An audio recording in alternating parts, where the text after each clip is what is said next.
The Buzz with Jess Lujan.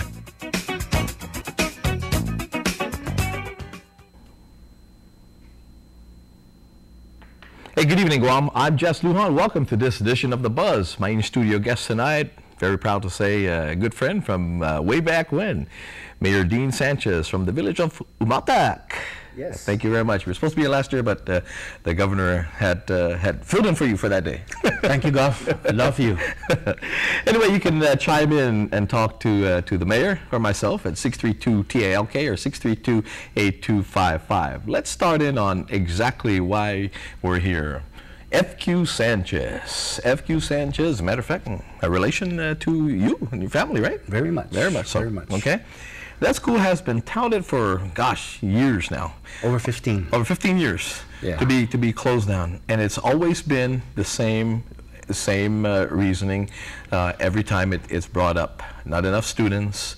It's costing the Department of Education just loads of money, and therefore I guess the students from Umatac should be integrated, I guess, with the Melissa Martyrs. Mayor, please. Well, you know, for the last 15 or so years, it is always a challenge for this for the community to meet with the heads of the school, and one of the biggest challenges always that's facing them is money.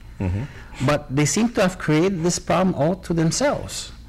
So they find the most innocent of all, the school, the least important school that they've ever considered in their life, something they have never seen or even been a part of. They chose FQ Sanchez merely just because we're from the South. And I say this with so much truth. But as we recount the history of the South, we look, what is the reason why there's always a shortfall of money? Well, look at the technologies, how much it's costing the school system itself. This is a contributive factor of why FQ Sanchez is always to be the first person or the first victim to be claimed by money problems. And I find that most ironic. For every second or every year that this problem has been touted to the people and to the students and to the administration, every time we always come to a resolve. We've decreased our use of many of our costs. Some of the federal programs that is still instilled right now in all the schools are non-existent now at FQ Sanchez, because we're taking the measures to keep our school open. Even the teachers, and I appreciate this from all the teachers and the administration, are teaching 2 grades.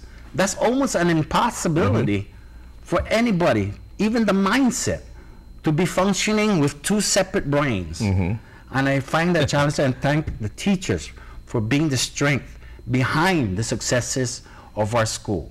Now, Mayor, it was touted now. What numbers do we believe here? The board chair had said it cost the school system, DOE, about $3 million a year. We have reports that said in closing the school, it will save Department of Education about $140,000 per year. Now, which is there a middle ground there, or what is it between the numbers? The numbers is very distracting. They use the biggest figure as the primary reason why they should close FQ. They used $3 million. I think they just picked out the numbers from the air and said, hey, that looks like a good number. Sounds convincing. But the truth of the matter is, no matter where the school or these students are placed, you have not saved the department. Well, and we talked about this on radio as well, because what I didn't understand and how they placed the numbers was they said, based on the school, the 54 students that are enrolled at FQ Sanchez and the 14 full-time staff members, they said, being 54, it cost to keep it open at $16,907 per student. But that's wrong, because in the calculation, you take all the students of the Department of Education versus what they have gotten, what they're appropriated for, okay? And you divide that up. Now, I'm thinking, I said, okay, so when this student, this 16, or let's round it off 17,000, because 16.9, when the $17,000 child is transferred to Melissa, does that cheapen the child? Because it's supposed to go down then to $6,770.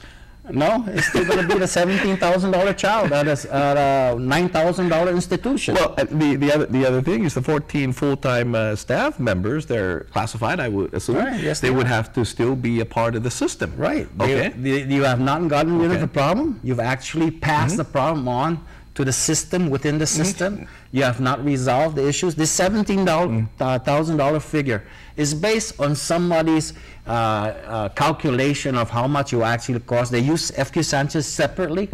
Then they use the whole school system to counter that and match it. And you know what's ironic, Jess, is that with every good faith that the people and the students have committed, and right now I say this with so much truth, for the last 2 years, our students have succeeded nationwide as one of the top 10 score givers. How could we depreciate the value of that, the successes of what truly is DOA's mission? Anyway, hey, Mayor, we'll talk about this because there's another figure that came out. It said 913,000, and supposedly one of the board members says the good middle ground is that they're giving the community, I guess, until the beginning, before the start of the next school year, to bring that budget down to $365,625. So you're having to shave off probably close to $600,000 between now and the beginning of the school year. Anyway, we'll talk about that when we come back. More with Mayor Dean Sanchez from the village of Umatac.